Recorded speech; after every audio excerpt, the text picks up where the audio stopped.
வணக்கம் மகளே! ஹாட்ஸ்டார்ல நெறைய வெப் சீரிஸ் ரிலீஸ் ஆனாலுமே, அதில கிரிமினல் ஜஸ்டிஸ் வெப் சீரிஸ்க்குன்னு ஒரு பெரிய ரசிகர் வட்டம் இருக்கு. இப்போ அதோட 4வது season criminal justice a family மேட்டர்ன்னு ரிலீஸ் ஆயிருக்கு. இது எப்படி இருக்குன்னு இப்போ பார்த்துரலாம். இந்த சீரிஸோட கதை என்ன அப்படின்னா, டாக்டர் ராஜ் நாக்பாலுக்கு ஈரான்னு ஒரு பொண்ணு இருக்காங்க. அந்த பொண்ணுக்கு சில ஹெல்த் இஷ்யூஸ் இருக்கு. அதனால அவங்கள பார்த்துக்கிறதுக்காக நர்ஸ் ரோஷினி அப்படிங்கிறவங்கள அப்பாயின்ட்மென்ட் பண்றாங்க. இவங்களும் இரா கூட ரொம்ப நெருக்கமா பழகுறாங்க. அவங்கள ரொம்ப நல்லாவுமே பார்த்துக்கிறாங்க. அப்படியே வைஃப் 5 கூட செட் ஆகாம தனியா இருக்க ராஜ் நாக்பால் கூடவும் இவங்க அஃபேர் வச்சுட்டு கல்யாணம் பண்ணிக்கிற அளவுக்கு நெருக்கமாயிடுறாங்க. இதுல இராவோட பர்த்டே வருது. அப்போ ரோஷினிக்கு ஒரு மன வருத்தம் ஏற்பட்டு சண்டை போட்டு அவங்க அங்கருந்து கிளம்பி போயிடுறாங்க. ஆனா அடுத்த நாளு அவங்க ராஜ் நாக்பால் மடியில அவரோட வீட்லயே பொணமா கெடுக்குறாங்க. அத பார்க்குற அஞ்சு போலீஸ்க்கு தகவல் சொல்ல, போலீஸ் அவர அரெஸ்ட் பண்ணி போறதுக்கப்புறம், இந்த கேஸு நம்ம ஹீரோ மாதவ் மிஸ்ராவுக்கு வருது. அதுக்கப்புறம் நடக்கிற விசாரணையும், யார் தான் இந்த கொலைய செஞ்சது அப்படிங்கிறது நடக்கிற கோர்ட் ரூம் டிராமா தான் இந்த சீரிஸோட மொத்த கதைக்களமே.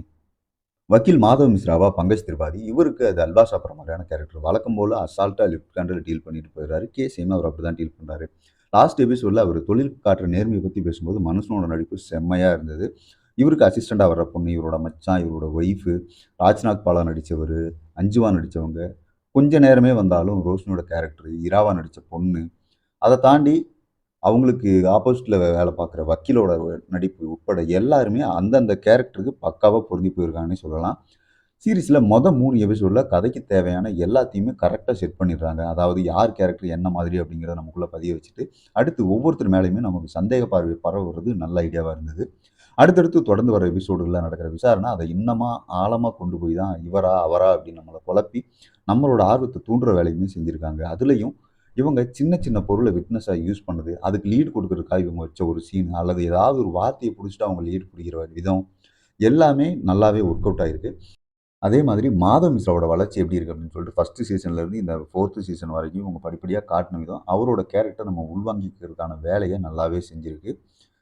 இதுக்கு முன்னாடி சீசன்ல இருந்து இவங்க என்ன பண்ணுவாங்க அப்படின்னா, ஒரு கேஸ்க்குள்ள போறாங்க அப்படின்னா, அந்த கேஸோட பின்னணி என்ன? அந்த கேஸ்ல சம்மந்தப்பட்டவங்களோட பின்னணி என்ன? அது இல்லாம அந்த அவங்களோட குடும்பத்தில இருக்க எல்லாருடைய கேரக்டருமே இவங்க படிப்படியா நமக்குள்ள உள்ள புகுத்திருவாங்க. அதே வேலைய இந்த சீசன்லயுமே கரெக்ட்டா பண்ணியிருக்காங்க. அது நல்லாவே ஒர்க் அவுட் ஆயிருக்கு. கடைசி எபிசோடு வரைக்குமே வர ட்விஸ்ட் எல்லாமே எங்கேயுமே நம்ம கெஸ் பண்ண முடியாத அளவுக்கு தான் இருந்தது. அதுவுமே நமக்கு ஆர்வத்த தூண்டி விடுற அளவுக்கு இருந்தது. வழக்கமா மாதவ் மிஸ்ரா ஒரு கேஸ் எடுத்துட்டாரு அப்படின்னா, அதுல எதிர் தரப்புலருந்து என்ன வாதிடுறாங்க அப்படிங்கிறத அவங்க பார்வையில இருந்து கொண்டு போவாரு. இந்த சீசன்லயுமே அதையே தான் நிதானமா ஹேண்டில் பண்ணி, அவர் எடுக்கிற ஒவ்வொரு லீடுமே ஒரு ட்விஸ்ட்ல கொண்டு போய் நிப்பாட்டுது. அது நல்லாவே ஒர்க் அவுட் ஆயிருக்கு. மொத்தமா 8 எபிசோடு இருக்கு. அதுல ஒவ்வொரு எபிசோடுமே 40லேருந்து 50 நிமிஷம் வரைக்கும். அதனால நீங்க சீக்கிரம் பார்த்து முடிச்சிடலாம். ஒன்ஸ் நீங்க ஸ்டார்ட் பண்ணிட்டீங்க அப்படின்னா, நீங்க எப்படா பார்த்து முடிக்கிறோம் அப்படிங்கிற ஒரு ஆர்வத்த இந்த சீசன் வந்து உருவாக்கியிருக்கு. ஒரே ஒரு மொத்த காட்சி இருக்கு. மத்தபடி நீங்க குடும்பத்தோட பார்க்கலாம். சீரிஸ் தமிழ் டப்பிங்ல ஹாட்ஸ்டார்ல இருக்கு. ஒரு நல்ல தரமான கோர்ட் ரூம் கிரைம் ட்ராமா பார்க்கணும் அப்படின்னு நினச்சீங்கன்னா, தாராளமா நீங்க இந்த சீரிஸ பார்க்கலாம் மக்களே. நீங்க இத பார்க்கறதுக்கு இதுக்கு முன்னாடி இருக்க 3 சீசன் பார்க்கணுமா அப்படின்னு கேட்டீங்கன்னா, தேவையே இல்ல. ஏன்னா நீங்க ஸ்டாண்ட் அலோனா இந்த சீசன பார்த்தாலுமே உங்களுக்கு அது புரியும். ஏன்னா அதெல்லாமே வேற கேஸு, இது வேற கேஸு. ஒரு சில சிமிலாரிட்டீஸ் அதில இருக்கவங்களோட கேரக்டர் மட்டும் லைட்டா இருக்கும். மத்தபடி நீங்க அத பார்த்தே ஆகணும்லாம் இல்ல. தாராளமா பாருங்க மகளே. ஒரு தரமான சீரிஸ். அடுத்து ஒரு விமர்சனம் சந்திப்போம். நன்றி.